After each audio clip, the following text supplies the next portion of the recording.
देवी माँ को प्रसन्न करने के लिए गलती से भी किन नवरात्रों में या सामाजिक तौर पे जो हम नवरात्रे रखते हैं उनमें ये 13 काम नहीं करने चाहिए। पहले व्रत रखने वाले को दाढ़ी, मूछ और बाल नहीं काटने चाहिए। 9 दिन तक आपको नाखून नहीं काटने चाहिए। आपको घर में अखंड ज्योत जलाकर घर को खाली छोड़कर कभी नहीं जाना चाहिए।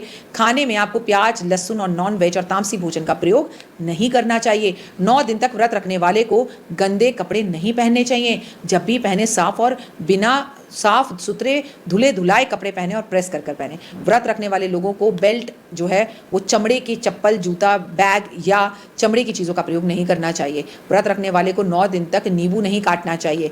व्रत रखने वाले को 9 दिन तक खाना, अनाज, नमक का सेवन करने से बचना चाहिए। उल्टा इन चीज़ों का दान करना चाहिए। विष्णु पुराण के अनुसार नवरात्रि का व्रत रखते समय दिन में सोना निषेध है। फलहार एक ही जगह पर बैठकर करना चाहिए और फलहार करते वक्त चीखना, चिल्लाना, गुस्सा करना या बेमतलब पे किसी की निंदा करना ये काम नहीं करने चाहिए। चालीसा जो है आपको शिव चालीसा, हनुमान चालीसा, दुर्गा सप्तशती का पाठ करना चाहिए और आप जब करें तो उसमें जो गलतियां हैं उसे ठीक से पढ़ें। नकारात्मक शक्तियां आपके चारों तरफ होती हैं। आप जब भी कोई पूजा पाठ या दान पुण्य करें उसका ज़्यादा जिक्र लोगों से ना करें।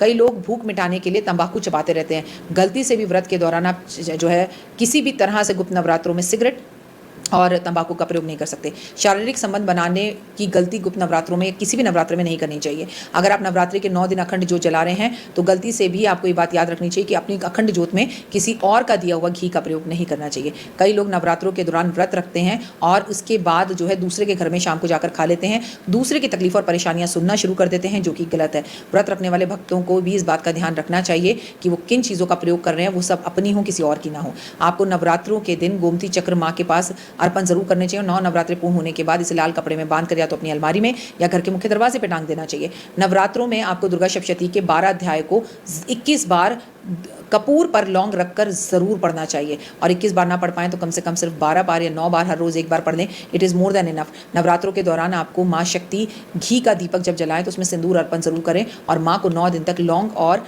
पतासे का भोग लगाएं। जीवन में कष्टों से मुक्ति पाने के लिए नवरात्रों की रात को आपको माँ दुर्गा की पूजा लौंग से आरती करके करनी चाहिए और घर में घंटी और शंख जरूर बजाना चाहिए। 9 दिन आपको कमलगट्टे घी के अंदर भिगो के माँ दुर्गा सप्तशती का पाठ करते हुए हवन करना चाहिए। नवरात्रों में आपको छोटी छोटी कन्याओं की पूजा जरूर करनी चाहिए और कन्याओं से आशीर्वाद जरूर लेना चाहिए। अगर आप जीवन में आगे बढ़ना चाहते हो तो श्रृंगार का सामान माँ दुर्गा को अर्पण जरूर करना चाहिए नवरात्रों में। नवरात्रों के दौरान आपके लिए बेहद ज़्यादा ज़रूरी है कि आप सकारात्मक ऊर्जा का प्रभाव करें और अच्छे और पॉजिटिव लोगों से मिले जो आपको करियर में आगे बढ़ने की ताकत दें और किसी तरह से कोई तकलीफ ना दें। आपको कन्याओं का पूजन जरूर करना चाहिए। मखाने की खीर बनाकर कन्याओं को खिलाना चाहिए और उनसे आशीर्वाद लेना चाहिए। नवरात्रों के दिन पर आपको सदैव ये बात याद रखनी चाहिए कि नवरात्रों के आखिरी दिन आपको भैरव बाबा के दर्शन या उनकी पूजा भी जरूर करनी चाहिए।